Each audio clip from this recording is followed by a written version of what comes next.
오늘 하나님 말씀은 사무엘하 6장 16절에서 23절의 말씀입니다. 여호와의 궤가 다윗 성으로 들어올 때 사울의 딸 미갈이 창으로 내다보다가 다윗 왕이 여호와 앞에서 뛰놀며 춤추는 것을 보고 심중에 그를 업신여기니라. 여호와의 궤를 메고 들어가서 다윗이 그것을 위하여 친 장막 가운데 그 준비한 자리에 그것을 두매 다윗이 번제와 화목제를 여호와 앞에 드리니라. 다윗이 번제와 화목제 드리기를 마치고 만군의 여호와의 이름으로 백성에게 축복하고 모든 백성 곧 온 이스라엘 무리에게 남녀를 막론하고 떡 한 개와 고기 한 조각과 건포도 떡 한 덩이씩 나누어 주매 모든 백성이 각기 집으로 돌아가니라.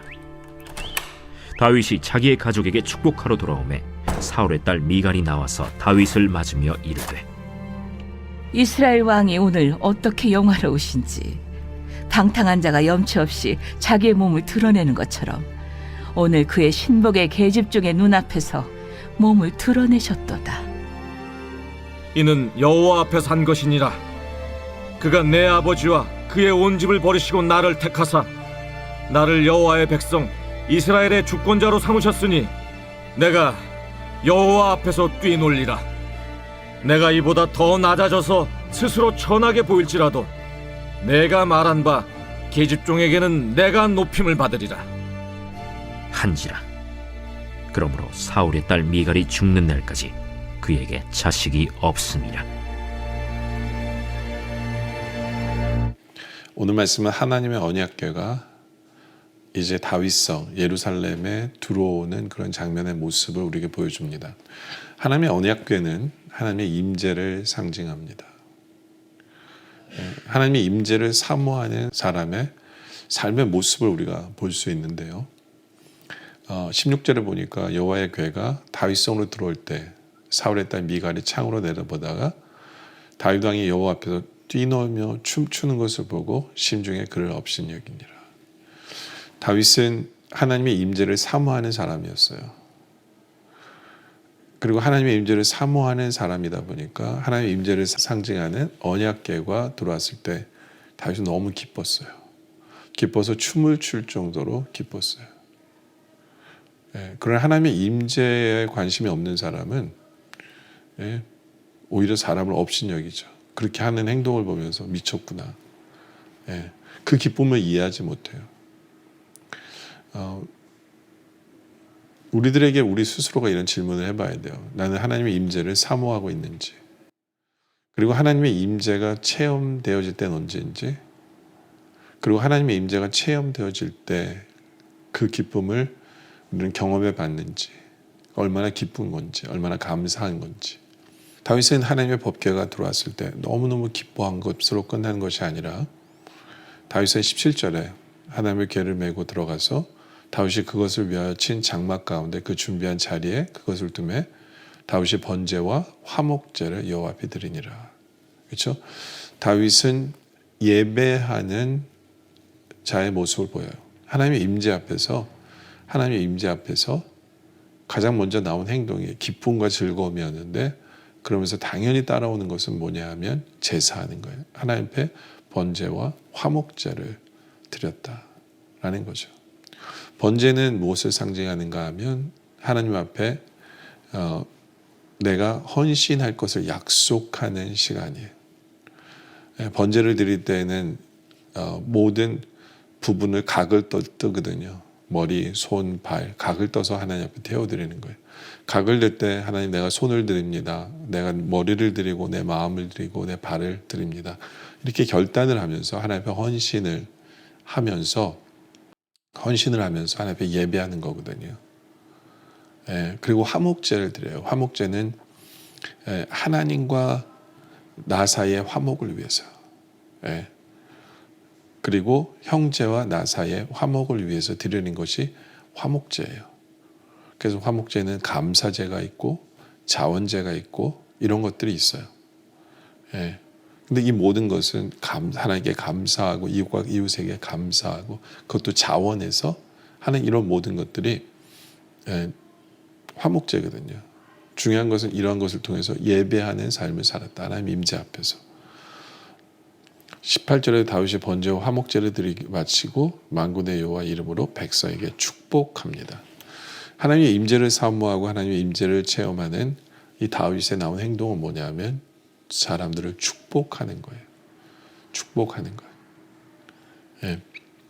다른 사람을 위해서 축복하는 것. 왜냐하면 진정한 복되신 하나님을 경험했다면 그 복을 혼자만 받는 것이 아니라 이제 복을 나누며 살아야 되는 그것을 깨달은 거죠. 그래서 다른 사람을 축복하는 삶을 살아가는, 그렇게 하나님의 임재 앞에서 행동이 보여지는 것을 우리에게 보여지죠. 그죠? 그리고 19절에 보면 모든 백성 온 이스라엘 무리에게 남녀를 막론하고 떡 한 개와 고기 한 조각과 건포도 떡 한 덩이씩 나누어 주매 모든 백성이 각기 집으로 돌아가니라. 그렇죠? 나누는 삶을 살았어요. 그냥 입으로만 축복하는 것이 아니라 나누며 베푸는 삶. 그 삶으로 드러내는 모습을 본 거예요. 이것이 진정한 하나님의 임재를 경험하고 임재를 사모하는 성도의 모습이다 라는 거예요. 하나님의 임재 앞에서 참 기뻐하고, 하나님의 임재 앞에서 예배하지 않을 수 없고, 하나님의 임재 앞에서 형제를 축복하고, 하나님의 임재 앞에서 나누며 베풀며 살아가는 그 다윗의 모습을 우리가 본받길 원합니다. 네. 그리고 20절에도 다윗이 자기의 가족에게 축복하러 돌아오매. 그렇죠? 남들에게만 축복하는 것이 아니라 다윗이 자기의 자식들에게도 축복하는 그 모습을 우리에게 보여주죠. 근데 그때 누굴 만나냐? 사울의 딸 미갈을 만나요. 사울의 딸 미갈이 나와서 다윗을 맞으며 이르되, 이스라엘 왕이 오늘 어떻게 영화로우신 방탕한 자가 염치 없이 자기의 몸을 드러내는 것처럼 오늘 그의 신복의 계집종의 눈앞에서 몸을 드러내셨도다 하니. 예. 한마디로 말하면 체면이 없었다라는 거예요. 예. 창피하다, 수치스럽다 라고 얘기한 거예요. 하나님 앞에서 기뻐서 춤을 추면서 살이 드러나는 어떤 그러한 모습을 보면서, 예. 그러니까 어떻게 보면 하나님의 임재를 사모하지 않는 사람은 이해를 못해요. 그 기쁨을 이해하지 못해요. 그 기쁨을 이해하지 못할 뿐만 아니라 오히려 정죄하고 창피해하고. 왜요?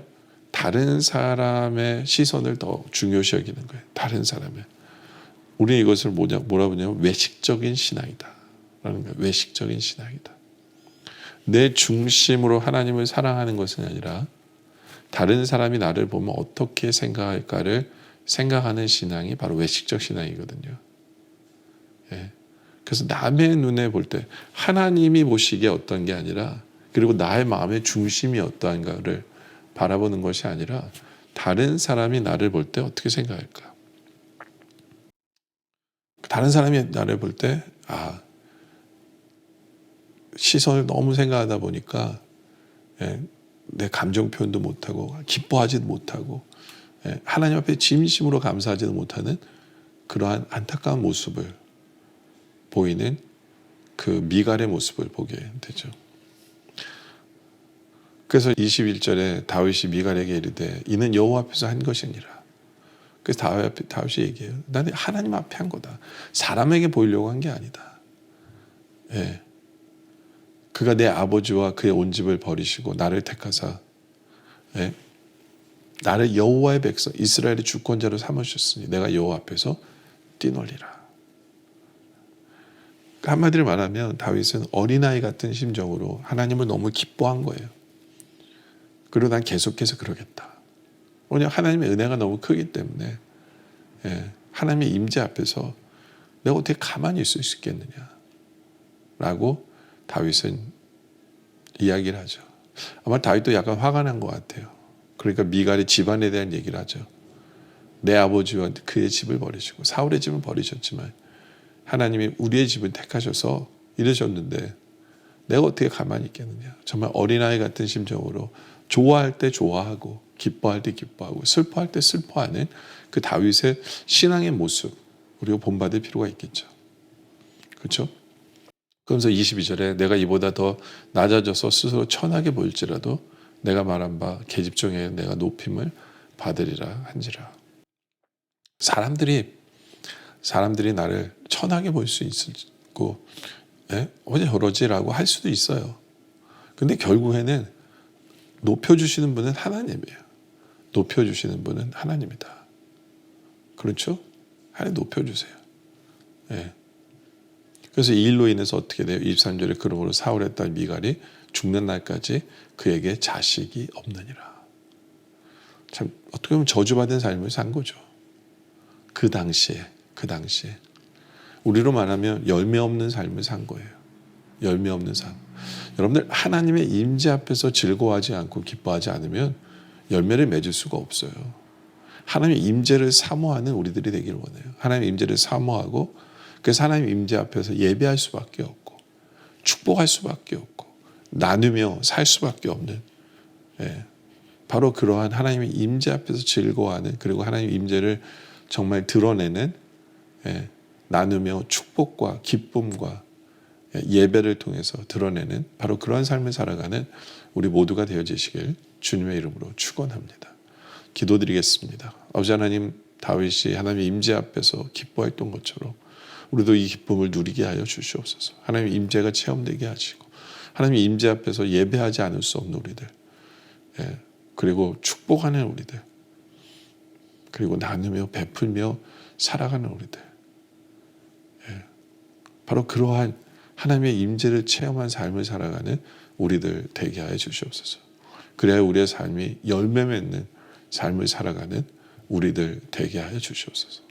남의 눈치 보면서 우리가 기뻐하지 못하고 남의 눈치 보면서 하나님 안에서 해야 될 것을 제대로 하지 못하는 삶이 아니라 오히려 하나님께 인정받는 그런 삶을, 그래서 열매 맺는 삶을 살아가는 우리들 되게 하여 주시옵소서.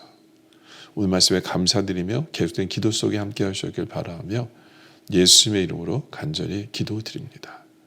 아멘.